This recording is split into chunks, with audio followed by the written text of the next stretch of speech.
Olá, pessoal do nono ano. Vamos agora para a nossa correção na quarentena. Estamos corrigindo o exercício do dia 19 de agosto. Esse exercício foi passado umas fotos, com material de texto e exercícios da coleção Telares, é uma outra coleção de geografia, como material auxiliar. Mas antes da gente partir para o exercício e para a correção, eu vou chamar a atenção para esse mapa econômico da Europa. E eu vou destacar para vocês que em amarelo a gente tem as principais áreas industriais da Europa, tá vendo? E os tipos de indústria. E eu vou pedir para que, além das áreas em amarelo espalhadas nas capitais, em algumas cidades mais importantes, a gente note uma grande concentração de áreas industriais nesta região. Que esta região corresponde, que se estende desde a região de Londres, no sul da Inglaterra, até o Vale do Rio Pó, no norte da Itália, passando pela Suíça, região de Genebra, os importantes bancos, e pegando aqui a região de Paris, a região da Bélgica e Holanda, e toda essa região aqui que a gente chama de Vale do Rio Reno, ou Vale dos Rios Reno-Ruhr. Ruhr é um afluente do Rio Reno. Eles nascem nos Alpes suíços e seguem até Roterdã, na Holanda, onde eles desaguam no Mar do Norte. Então, esta é a principal região industrial da Europa, tá bom? Perceba que a maior parte das regiões industriais da França estão aqui, próximo a Paris. Eu tenho aqui em Lyon, em Marseille, em Bordeaux, em Toulouse, alguns polos industriais também muito importantes, mas a concentração maior, de cara, é na região da Grande Paris. Bélgica e Holanda, e Luxemburgo, não pode esquecer de Luxemburgo aqui no meio, extremamente industrializados. E essa região oeste da Alemanha, no Vale do Rio Reno, Frankfurt, Mannheim, uma série de cidades importantíssimas da indústria alemã, dos bancos alemães, das indústrias mecânicas alemãs. A Alemanha é um país que ainda tem um grande parque industrial voltado para a indústria de motores e de máquinas. Se alguém, de repente, na família de vocês trabalha usando maquinário, Makita, Bosch, repara que muitas dessas ferramentas elas são alemãs, são empresas alemãs. E no norte da Itália, a região de Milão, Turim, Bolonha, Verona, Veneza, a região mais industrializada aqui. A gente nota que tem umas manchas amarelas se espalhando para outro lado da Alemanha, em direção a Berlim, por exemplo. E que no restante da Europa existem algumas outras manchas mais espaçadas. Mas o que eu quero que vocês percebam nesse mapa é esta concentração. Repara, nós vamos falar de França, nós vamos falar de Alemanha, tá bom?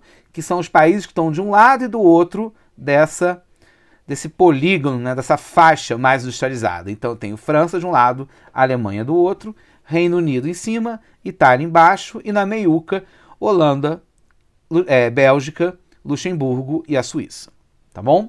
Então vamos fechar aqui esse atlas e vamos, com cuidado para não esbarrar no vidro, professor, e vamos voltar para o nosso exercício. Então vamos lá. Cite algumas características da atividade industrial da Alemanha. Então, a gente pode destacar que na Alemanha ainda existe muita força na indústria mecânica, na indústria de máquinas, motores e ferramentas. E é muito curioso isso, porque a indústria de máquinas e equipamentos, em outros países, como os Estados Unidos, no Brasil, o Brasil era um país que já teve uma indústria mecânica importante. Nesses países houve uma quebra dessas indústrias por não conseguir concorrer com a industrialização chinesa. Mas a extrema qualidade do motor alemão ainda mantém essas indústrias num patamar de grande importância. Ao longo da história, a gente observa o quanto a indústria mecânica alemã se desenvolveu. Na Primeira Guerra Mundial, na Segunda Guerra Mundial, a Alemanha conquistou e avançou muito, né, nas primeiras etapas da guerra, justamente por trazer novos motores de tanque, novos motores de aviões, enfim. Então isso é uma característica muito marcante da indústria alemã. Então essa grande qualidade na indústria mecânica, motores, ferramentas. Uma outra característica é o fato dela estar concentrada no Vale do Rio Reno-Ruhr, tá? Reno-Ruhr, se escreve assim. É muito comum você ver essa grafia, Reno-Ruhr junto, tá? Bem comum mesmo. Que é o Vale do Rio Reno. Então, é uma outra característica. A região de Berlim, hoje é extremamente industrializada, mas nem sempre foi assim, né? A gente vai ver mais para frente por que a região da capital, Berlim, não é exatamente a região mais industrializada da Alemanha. Então, duas características que eu falo, a questão da indústria mecânica e a concentração no Vale do Rio Reno e do Rio Ruhr. 2. Explica o processo de reunificação da Alemanha. Bom, aí é uma longa história. A Alemanha é a grande perdedora da Segunda Guerra Mundial, né?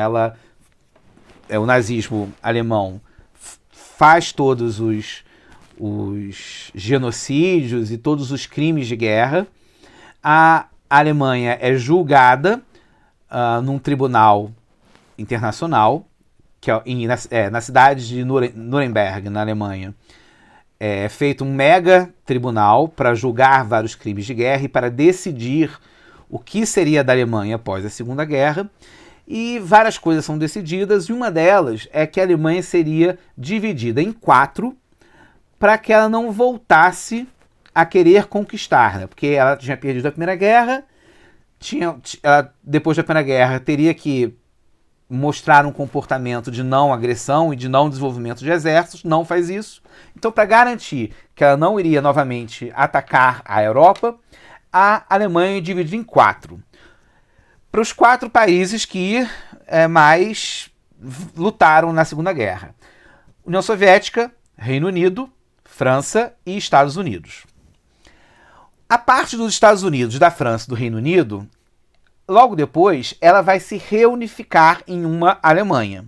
Porém, a parte controlada pela União Soviética não vai voltar a fazer parte dessa Alemanha. Então, durante toda a Guerra Fria, a gente vai ter a Alemanha ocidental, capitalista, e a Alemanha oriental, socialista.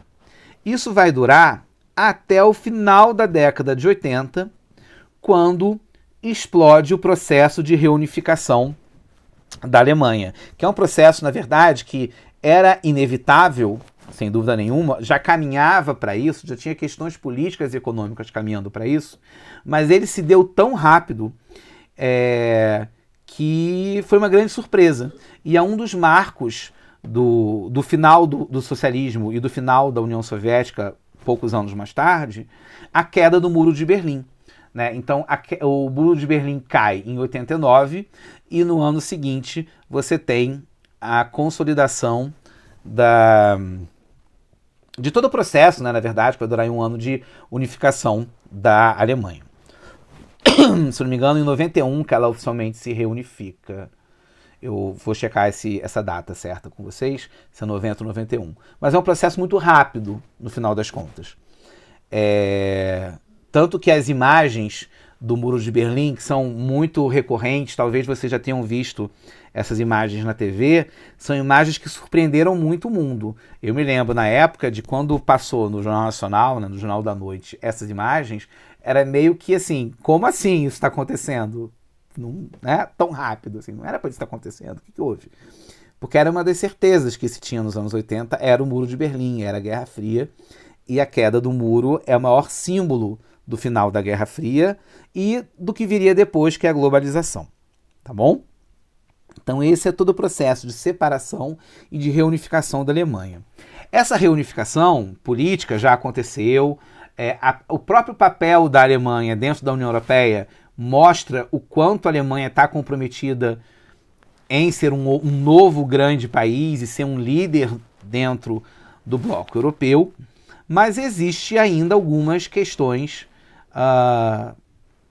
econômicas e de infraestrutura que marcam desigualdades entre a Alemanha Oriental e a Alemanha Ocidental, tá bom? Uma coisa que é muito legal de se ver são imagens de Berlim à noite. Eu precisava ter um outro celular, mas enfim. Se você pesquisar imagens de Berlim, é a capital da Alemanha, né? Se você pesquisar imagens de Berlim à noite, você vai ver, né, aquela parece uma constelação sempre, né, que são as ruas iluminadas. E é muito curioso, porque toda Berlim ocidental, ela tem um tom de luz. E a Berlim oriental tem outro tom de luz. Por quê? Porque se usavam lâmpadas de postes públicos, né, diferentes. Na Berlim ocidental já havia se trocado para luz branca, né, que gasta menos e tal. E na Berlim oriental ainda não. Então toda a luz na Berlim oriental é mais amarelada, enquanto as luzes da Berlim ocidental são mais claras. Procura essa imagem na internet, ela é muito curiosa de se ver como a cidade ainda é dividida em duas. Tá bom? Uma curiosidade para vocês. Questão 3. Duas regiões da Alemanha vêm se destacando pela industrialização avançada, com base nos setores de biotecnologia, microeletrônica e informática. Repara, isso já não é industrialização tradicional. Já não é aquela industrialização de motores do Vale do Rio Reno, dos bancos, da indústria aeroespacial, que também se desenvolve lá. Isso daqui está surgindo em novas regiões. A gente observa, e agora eu vou fazer uma... já balei aqui para a gente ver, a gente observa nesse mapa aqui que esta é a região do Vale do Rio Reno que tradicionalmente concentra a maior parte da indústria alemã e que está havendo, né, uma dispersão para o sul e para o oeste de novas atividades econômicas ligadas à informática, às telecomunicações, à microeletrônica e tudo mais. Questão 4. Qual é a estratégia? Então, né, que regiões são... Desculpa, voltando para a questão 3. Que regiões são essas? A região de Berlim, sobretudo, a região de Heidelberg, a região de Stuttgart, mas, sobretudo, a região de Berlim, né, indo para o oeste e para o sul da Alemanha. Vamos lá, voltando para a questão 4. Qual a estratégia do governo francês para reduzir as diferenças regionais que vinham agravando as dificuldades econômicas na França? O que acontece na França? Você tinha concentração industrial e econômica muito grande na região da Grande Paris, eu mostrei isso no mapa. Então, hoje, o que se tenta fazer é uma descentralização, né? A palavra-chave aqui é descentralização, que é uma coisa... Descentralização. É uma coisa que muitos governos fazem. O Reino Unido fez isso há quase um século atrás. Mas o Brasil tenta fazer isso, né? Países que têm toda a indústria concentrada numa única região tentam descentralizar essa indústria para a indústria ficar não apenas mais dinâmica, mas para uma indústria ser mais resistente às crises. Porque, repara, se eu tenho todas as indústrias em uma mesma região e muitas vezes de setores parecidos, uma crise de um setor, ou uma crise ambiental, uma crise tipo um terremoto, uma crise de uma seca maior, ou qualquer problema local, isso afeta a economia como um todo. Se você descentraliza, você dá uma resistência maior à economia de um país. Tá bom? Então, descentralização é a resposta aqui.